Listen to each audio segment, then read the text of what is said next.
வணக்கம். நான் மருத்துவர் திருவேங்கடம், சுபமஸ்தி இயற்கை மருத்துவமனையின் தலைமை மருத்துவர். இன்றைக்கி நம்ம பார்க்க போகிற டாபிக் என்னென்னா பேக் பெயினோட காரணங்கள், அதனுடைய மேனேஜ்மெண்ட் டெக்னிக், வீட்டில் இருந்த மாதிரியே நீங்கள் பேக் பெயினை எப்படி சரி செய்யலாம் அப்படிங்கிறதுக்கு உண்டான டிப்ஸை நான் இப்போ சொல்ல போகிறேன். பேக் பெயின் எதனால் வருதுங்கிறத முதல்ல பார்க்கலாம். பேக் பெயின் ஓவர் ஸ்ட்ரெச்சிங், அதாவது ஒரு பர்டிகுலர் பாயிண்டில் ரொம்ப அழுத்தம் கொடுக்குற மாதிரியான ஸ்ட்ரெச் பண்ணிங்க. இப்போ திடீர்னு ஒரு பக்கமாக குனிஞ்சு ஸ்ட்ரெச் பண்ணுறது, இல்லை ப்ராப்பர் வார்ம் அப் இல்லாமல் எக்ஸசைஸில் பேக் பெயின் வர்ற மாதிரி, லோ பேக்கில் ஸ்ட்ரெயின் ஏற்படுற மாதிரியான ஸ்ட்ரெச்சஸ் கொடுக்கறதுனால உங்களுக்கு பேக் பெயின் வரலாம். வெயிட் லிஃப்டிங்கில் ப்ராப்பராக கைட் பண்ணாமல் ஒரு இம்ப்ராப்பர் பொசிஷனில், தப்பான பொசிஷனில் வெயிட்டை லிஃப்ட் பண்ணுறது மூலியமாக உங்களுக்கு பேக் பெயின் ஏற்படலாம். இது மட்டும் இல்லாமல் டிஸ்க் ப்ரொலாப்ஸ், 2 எலும்புகளுக்கு இடையில் இருக்கிற அந்த ஜவ்வு போய் பிதுங்கி நரம்பு அழுத்துவதன் மூலியமாகவோ, அல்லது அந்த 2 எலும்புகளினால் ஏற்படுற சிதைவின் காரணமாக அந்த ஜவ்வு நரம்பை தொந்தரவு பண்ணுச்சுனாலோ உங்களுக்கு பேக் பெயின் ஏற்படலாம். இது மட்டும் இல்லாமல் மூட்டு வலி, இல்லைன்னா கணுக்காலில் ஏற்பட்டிருக்கிற சதை பிறண்டது, இதன் மூலியமாக நீங்கள் தாங்கி நடக்கிறதுனால உங்களுக்கு இடுப்பில் வலி ஏற்படலாம். எலும்பு ஒரு சில பேருக்கு பர்த்தேவே ஒழுங்காக இருக்காது, அது இம்ப்ராப்பராக இருக்கும், சரியான ஒரு அளவு இருக்காது. அப்படிங்கிற பட்சத்தினால இடுப்பில் வலி ஏற்படும். இது மட்டும் இல்லாமல் ஆஸ்டியோபோரோசிஸ் அப்படின்னு ஒரு கம்ப்ளைண்ட் இருக்குது. எலும்புகளில் துளைகள் இருக்கும். இது ஸ்பாஞ்சி போன்ஸ்னு சொல்லுவாங்க. நம்மளை மாதிரியான ஹார்ட் போன்ஸ் இருக்காது, ரொம்ப ஸ்பாஞ்சியாக இருக்கும். அதெல்லாம் ஈஸியாக உடையக்கூடிய எலும்புகள். அது ஏதாவது ஒரு சின்ன ஸ்ட்ரெயின் தாங்க முடியல, சாதாரணமாக நம்ம தூக்குற வெயிட்டை அவங்க தூக்குனாங்கன்னா அவங்களுக்கு அந்த போனில் ஏற்படுற அந்த சாஃப்ட்னஸ்னால் அதில் ஏதாவது க்ரஷ் இன்ஜுரியோ இல்லைன்னா பேக் பெயினோ ஏற்படுறதுக்கு வாய்ப்பு இருக்குது.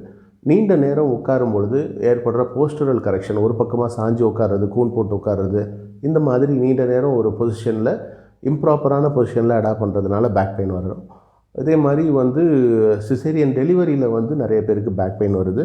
இதே மாதிரி வாழ்க்கை முறை, ஒரு சில பேரால் செடன்ட்ரி லைஃப் ஸ்டைலில் உட்காந்தே தான் இருப்பாங்க, நிறைய எக்ஸசைஸ் பண்ண மாட்டாங்க, ஸ்ட்ரெச்சஸ் எதுவுமே, அதாவது கொஞ்சம் கூட எக்ஸசைஸ் பண்ண மாட்டாங்க. அவங்களுக்கெல்லாம் தசையே ரொம்ப மிருதுவாக இருக்கும்.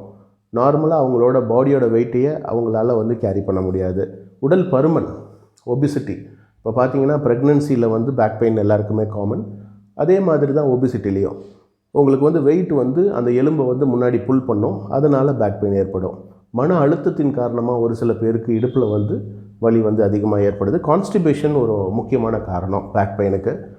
சிறுநீரக கல்லில் கூட உங்களுக்கு பேக் பெயின் ஏற்படுது. கருப்பை கோளாறுகள், அதாவது பிசிஓடி இல்லை யூட்ரைன் ஃபைப்ராய்டு, இதிலெல்லாம் பேக் பெயின் வர்றதுக்கு வாய்ப்பு ரொம்ப அதிகம், நிறைய பேருக்கு இருக்குது. அது மட்டும் இல்லாமல் முதுகு எலும்புகளில் சில பேருக்கு கட்டிகள் உருவாகுது, அதனால் முதுகெலும்பில் வலி ஏற்படுது. ஓகே, இது எல்லாமே வலி ஏற்படுவதற்குண்டான காரணங்கள். இப்போது வலி சரியாகிறதுக்கு என்ன பண்ணலாம் அப்படின்னு பார்த்தா, இருக்கிறதுலே பெஸ்ட்டு சொல்யூஷன் யோகா சிகிச்சை தான். யோகா சிகிச்சையில் புஜங்காசனா, அதாவது கோப்ரா போஸ், குழந்தைங்க தலைகளாக இருந்து தலையை அப்படி அண்ணாந்து எட்டி பார்க்கும் இல்லையா, அந்த மாதிரியான ஒரு பொசிஷன். இது பேக் பெயினுக்கு நல்ல ஒரு பெஸ்ட் ஆசனானே சொல்லலாம். இது மட்டும் இல்லாமல் Ardha Shalabhasana, single leg raising, Tadasana, தாடாசனாங்கிறது ஸ்டாண்டிங் ட்ரீ போஸ். இது 3 தான் பேக் பெயினை சரி பண்ணுறதுக்கு உண்டான ஒரு பெஸ்ட்டு சொல்யூஷன். நீங்கள் உணவை மறந்தாலும் இதை காலை இரவு 2 நேரம் செய்கிறத மறக்காதீங்க. இதை தொடர்ந்து செய்யும் பட்சத்தில் இடுப்பு வலியிலிருந்து பூரணமாக குணமளிக்கும். ஓகே, இது மட்டும் இல்லாமல் வேறு என்ன டாக்டர் பண்ணலாம் அப்படின்னா, உணவில் நீங்கள் முடக்கத்தான், அப்புறமேட்டு கருப்பு உளுந்து, முருங்கை, இதை எல்லாமே வாரத்தில் இது 3 பொருள் சொல்லியிருக்கேன், வாரத்தில் 3 நாள் இதை எடுங்க. அப்படின்னு பார்க்கும் பட்சத்தில் ஒரு 3 to 4 வீக்ஸில் இதில் நல்ல டிஃப்ரென்ஸ் தெரியும். பேக் பெயின் நல்லா குறையும். அக்குபஞ்சர் புள்ளிகளான UB65, அதாவது சுண்டு விரலோட அடி, அதே மாதிரி SP2 கட்டை விரலோட அடிப்பகுதி, இது 2லேயுமே ஒரே நேரத்தில் அழுத்தம் கொடுக்கும் பட்சத்தில் இடுப்பு வலி நல்லா குறையும். இது மட்டும் இல்லாமல் UB29, அதாவது இடுப்பில் ஒரு பள்ளம் இருக்கும், அந்த இடுப்பு எலும்பும் முக்கோண எலும்பும் சேர்கிற இடத்துல ஏற்படுகிற அந்த பள்ளத்தை 2 பக்கமும் ஒரே நேரத்தில் கை வச்சு அழுத்தம் பட்சத்தில் உங்களுக்கு இடுப்பு வலி நல்லா குறையுது.